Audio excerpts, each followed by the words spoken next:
Bismillahirrahmanirrahim. Assalamualaikum warahmatullahi wabarakatuh. Perkenalkan, nama saya Yanti Agustin. Di sini saya akan mempresentasikan hasil dari proyek yang saya buat. Nah, proyek yang saya buat adalah tentang proyek klaim teh bunga rosella sehat. Nah, untuk selanjutnya mari kita lihat ya untuk selanjutnya. Nah, di sini ada modul 1. Modul 1 yaitu tentang identifikasi dan analisa peluang. Yang pertama ada problemnya, saya mengambil banyaknya masyarakat terutama pada lansia yang mengalami hipertensi dan tekanan darah tinggi.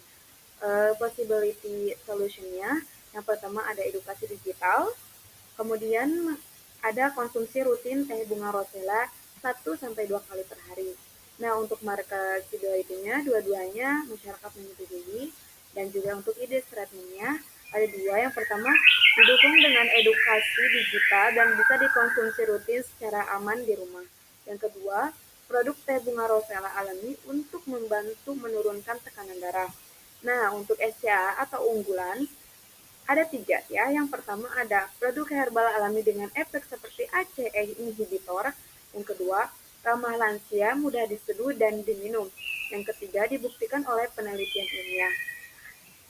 Nah, untuk selanjutnya ada format analisa SWOT. Dengan nama mahasiswa, saya sendiri, Yanti Agustin, nama usaha atau peluang usaha yaitu herbal teh bunga rosella untuk hipertensi.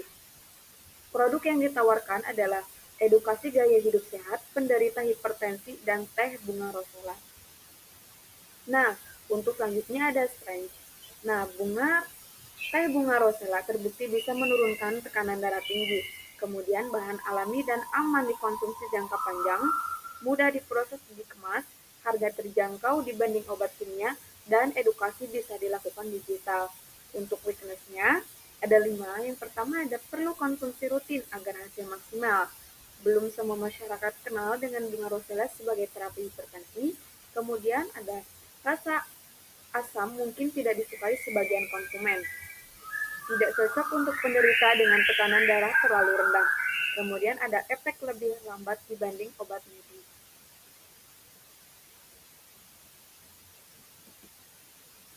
Kemudian untuk opportunity, nah untuk opportunity ini juga ada 5. Yang pertama ada peningkatan jumlah penderita hipertensi Indonesia.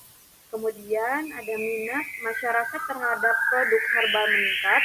Yang ketiga, pemerintah mendorong gerakan hidup sehat. Yang keempat, lansia butuh solusi alami dan mudah dikonsumsi. Yang kelima, bisa dijual online, posyandu, dan juga di klinik. Nah, untuk trade-nya ada 5. Yang pertama, banyak produk herbal serupa di pasaran. Masih kuatnya kepercayaan terhadap obat dokter. Perlu bukti klinis untuk dipercaya luas. Yang keempat, konsumen bisa bosan jika tidak ada varian atau bentuk.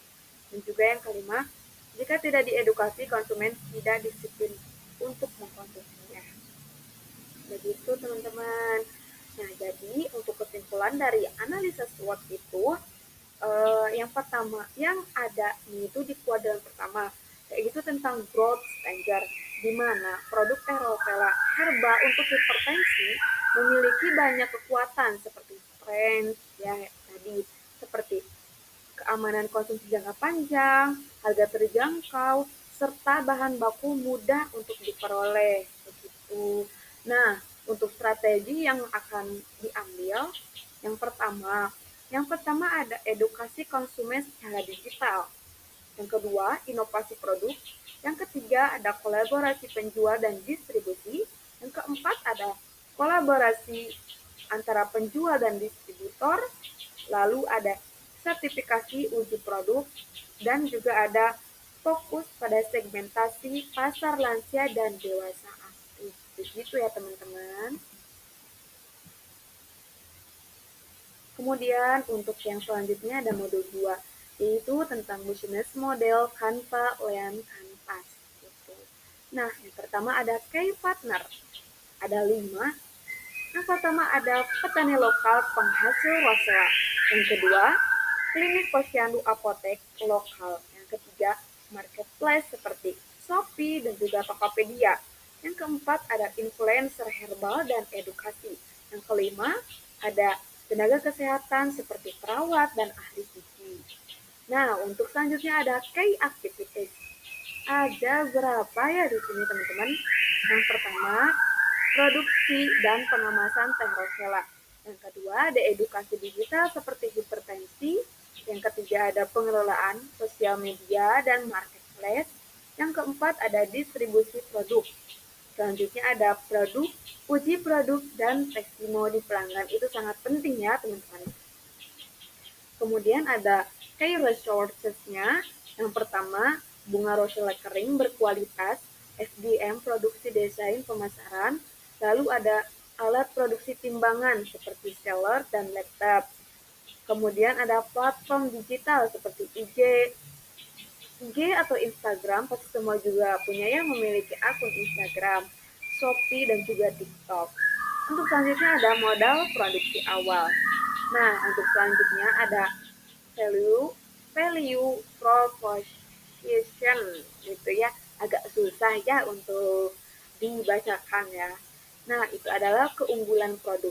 Yang pertama ada hipertensi membantu menstabilkan tekanan darah secara alami, produk herbal alami tanpa efek samping dan kimia, ramah lansia dan dewasa aktif, bisa diminum rutin dan tersedia dalam varian rasa seperti mint dan madu. Kemudian selanjutnya ada customer relationship. Konten edukasi mingguan seperti video, posting di Instagram dan juga TikTok. Selanjutnya ada fast responsif via media. Kemudian ada program loyalitas voucher, tanya jawab gratis ya di via DM. Kemudian ada segmentasi. Yang pertama ada lansia, penderita hipertensi, keluarga yang peduli kesehatan herbal, dan juga konsumen anti obat kimia. Nah, untuk channelnya kita ada di beberapa ya. Yang pertama ada marketplace seperti Shopee dan juga Tokopedia gitu. Nah, untuk medianya ada di Instagram, TikTok, dan juga Facebook. Terus selanjutnya ada di klinik dan apoteker lokal dan juga berada di Bazar Kesehatan dan UMKM lokal. Begitu. Nah, untuk struktur, cost struktur gitu ya. Nah, ada 4 ya teman-teman. Yang pertama ada biaya tetap atau SDM, listrik, dan promosi dengan harga 4.300.000 per bulan. Untuk biaya variabel per unit ada di 25.000. Biaya edukasi konten dan kolaborasi kesehatan. Yang terakhir ada investasi alat sederhana. Nah, untuk revenue stream, yaitu yang pertama ada penjualan teh unit seharga 35.000, paket edukasi dan teh, penjualan melalui dropship atau agen lokal, dan yang terakhir ada potensi kemitraan posyandu dan juga klinik. Nah, untuk selanjutnya ada tindak lanjut. Nah, tindak lanjutnya ini yang pertama ada segmentasi produk lebih jelas, kemudian pengembangan varian produk, lalu ada pengembangan, lalu ada peningkatan edukasi digital ya teman-teman, mohon maaf. Terus selanjutnya ada uji efektivitas dan testimoni, lalu ada pendaftaran dan perizinan, lalu ada paket penjualan edukasi, dan untuk selanjutnya ada perluasan saluran distribusi. Begitu teman-teman. Nah, mungkin untuk selanjutnya ada modul 3. Nah, ini agak rumit ya teman-teman. Ini agak rumit banget karena ini ada 1, 2, 3 tabel gitu ya.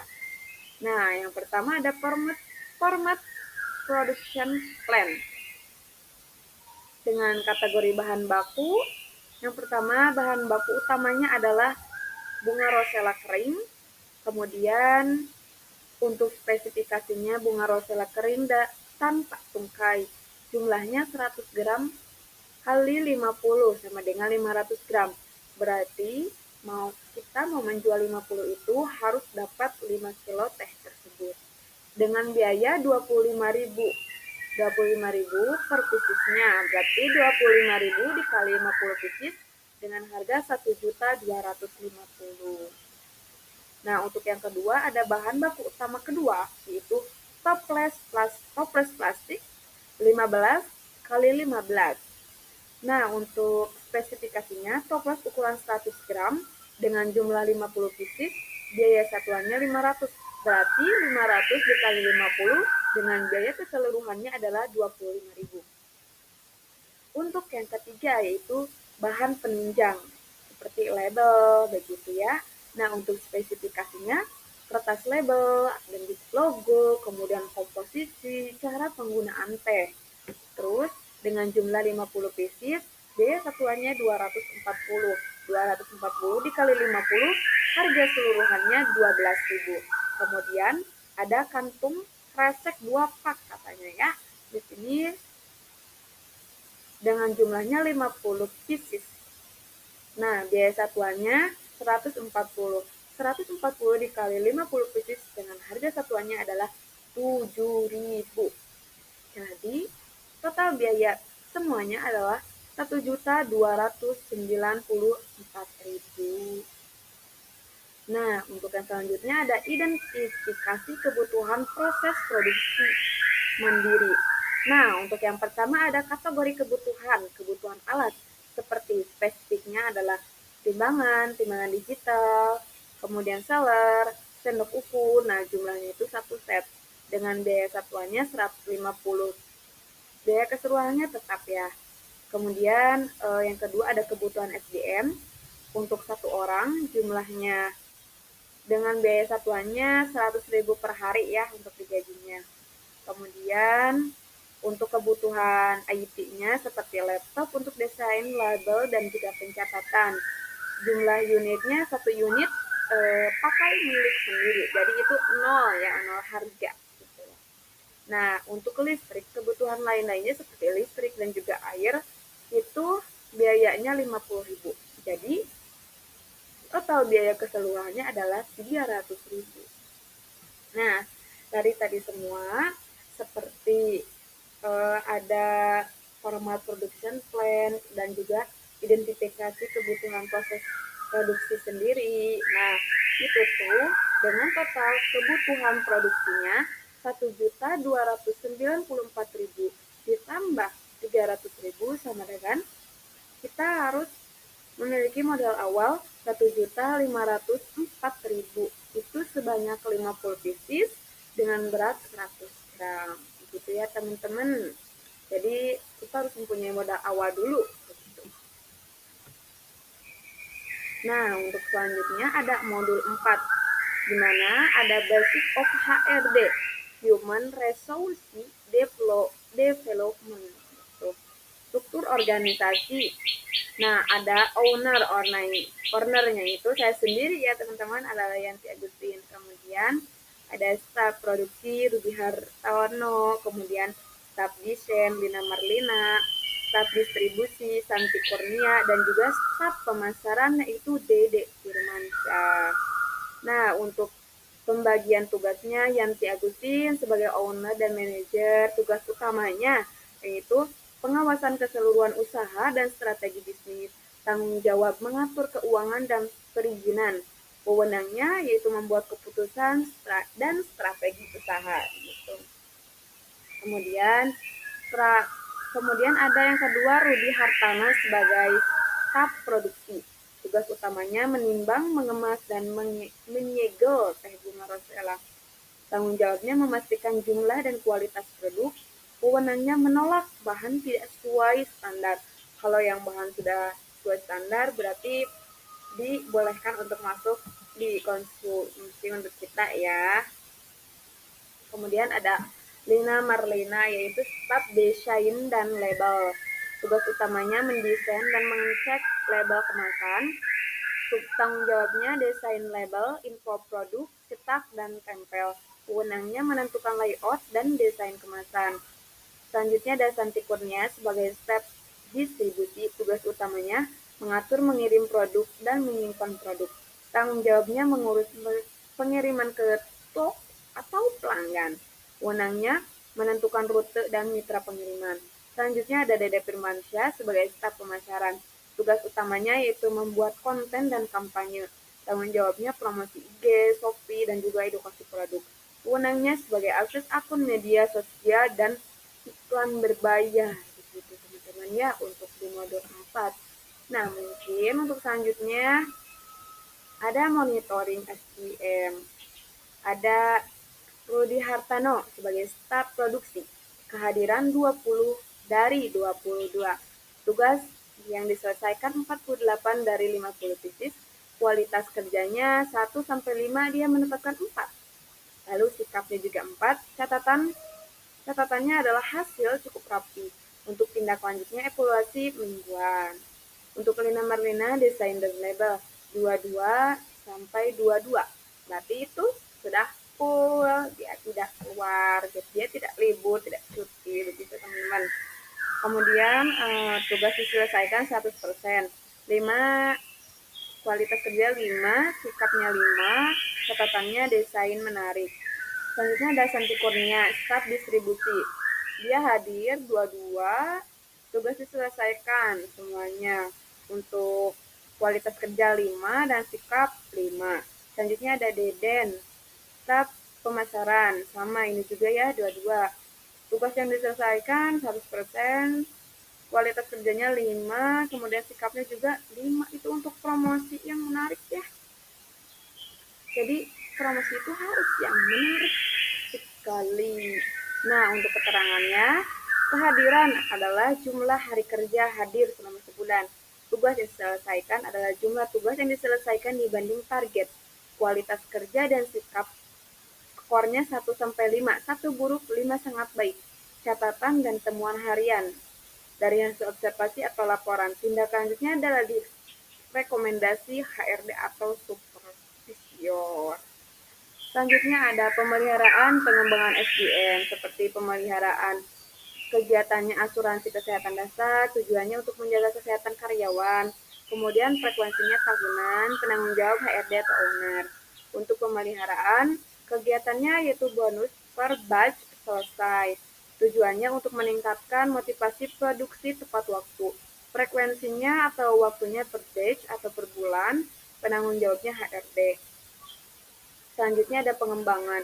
Kegiatannya pelatihan pengemasan ramah lansia, kemudian tujuannya adalah meningkatkan kualitas dan keamanan produk. Waktunya per 3 bulan oleh HRD atau owner. Selanjutnya ada strategi retensi. Kegiatannya kompensasi adil dan bonus loyalitas. Menghindari turnover. Dilakukan saat tahunan oleh HRD atau owner. Nah, untuk selanjutnya ada strategi retensi SDM, seperti rekrutmen tepat, kemudian ada seleksi karyawan sesuai keahlian dan kebutuhan, digunakan wawancara berbasis kompetensi, tujuannya untuk mendapatkan SDM yang cocok sejak awal. Pelaksanaannya oleh HRD atau owner, waktunya yaitu setiap rekrutmen. Kemudian ada konsumen, kompensasi dan kunjungan. Gitu. Terus selanjutnya bisa dibaca ya teman-teman di sini. Saya akan kembali lagi di modul 5. Modul 5 tentang perencanaan keuangan. Perencanaan keuangan dengan jumlah penjualan atau per unit tahun pertama 600, tahun kedua 800, tahun ketiga 1000. Kemudian dengan jumlah harga per unit tetap ya kita stabil di harga 35.000 dari tahun 1, 2, dan 3. Pendapatan di tahun pertama 21 juta, tahun kedua 28 juta, tahun ketiga 35 juta. Nah, untuk HPP per unitnya ada, kita tetap konsisten di harga 25.000. Nah, total HPP dari keseluruhannya tetap berbeda-beda ya. Yang pertama ada 15 juta, tahun kedua ada 20 juta, tahun ketiga ada 25 juta. Nah, untuk laba kotornya, tahun pertama ada 6 juta, tahun kedua 8 juta, tahun ketiga 10 juta. Untuk biaya operasionalnya, tahun pertama 2 juta, tahun kedua 2.800.000, tahun ketiga 3.500.000. Kemudian ada gaji dan tunjangan.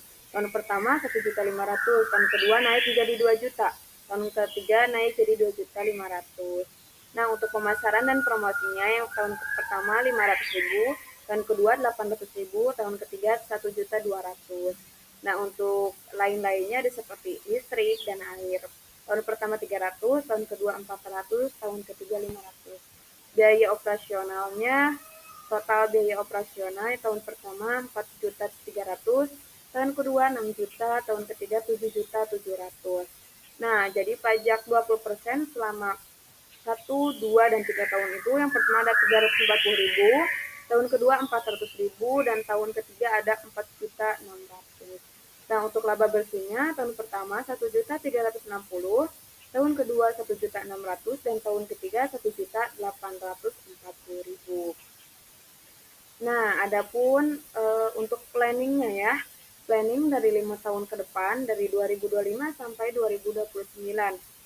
Jumlah terjun yang unitnya 600, 800, 1000, 1200, 1500. Jadi setiap tahunnya itu kita meningkat gitu ya untuk harganya yang kita jualkan ke masyarakat itu tetap, tetapi unitnya itu setiap tahunnya berbeda-beda gitu. Ini bisa dilihat ya teman-teman di sini. Nah, bisa dilihat di sini ya. Nah, ini tentang finansi dari 5 tahun yang akan datang. Kemudian untuk selanjutnya yaitu finansi pricing. Itu mah bisa dilihat ya teman-teman di sini. Kemudian untuk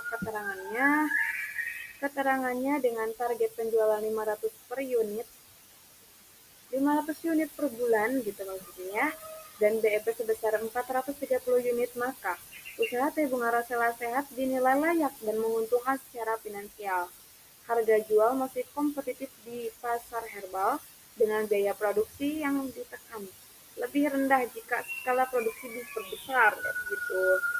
Selanjutnya ada strategi berikutnya, meningkatkan value, meningkatkan volume, penjualan dan efisiensi biaya operasional agar harga margin keuntungan semakin besar. Begitu ya teman-teman. Selanjutnya ada modul 6, marketing dan branding. Itu sangat penting ya. Nah, yang pertama ada segmentasi, targeting, dan positioning gitu. Yang pertama aspeknya ada segmentasi. Diskriminasi seperti lansia minimal 45 tahun. Yang kedua ada penderita hipertensi ringan dan sedang. Yang ketiga ada keluarga peduli kesehatan. Targetingnya lansia dan juga keluarga usia produktif yang peduli dengan gaya hidup alami dan herbal.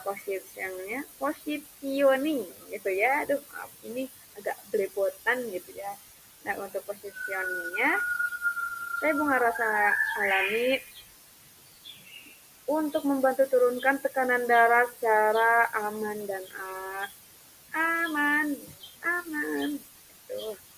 Marketing produk Teh Bunga Rosella Sehat. Yang pertama ada caption promosi seperti menarik minat pembeli, video testimoni, meningkatkan kepercayaan pelanggan, visual edukasinya, edukasi manfaat Rosella untuk tekanan darah.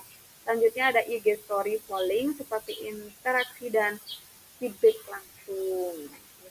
Nah ini ada leaflet dari kita promo Teh Bunga Rosella gitu. Nah, filosofinya kenapa sih ini itu warna hijau ya, natural, tapi di sini itu banyak banget ya filosofinya.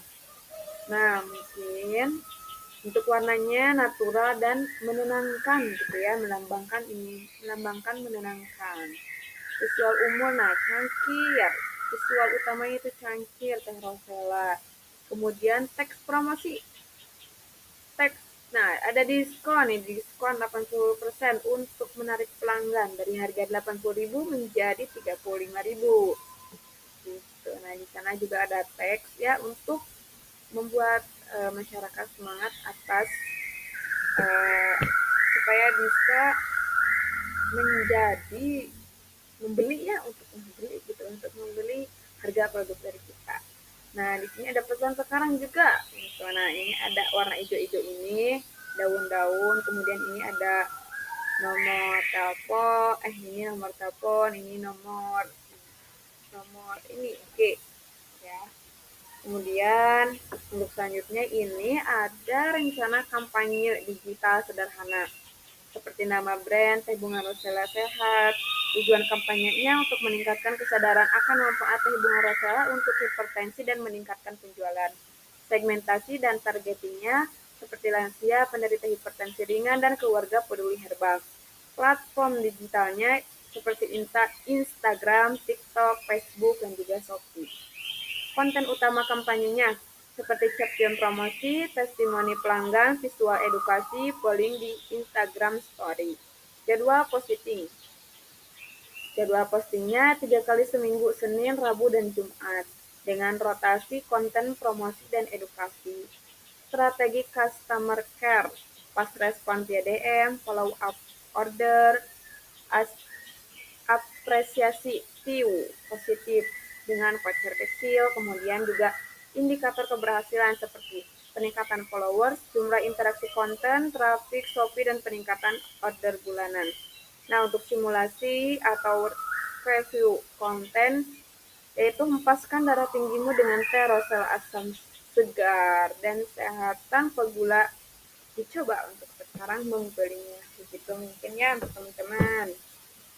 Silakan jika menarik, jika kalian suka dan juga kalian teman-teman ada keluarga yang memiliki hipertensi, bisa call me gitu ya, bisa telepon saya untuk membeli produk ini. Uh, nah mungkin untuk selanjutnya, terima kasih kalian sudah menonton. Terima kasih yang sebanyak-banyaknya ya. Assalamualaikum warahmatullahi wabarakatuh.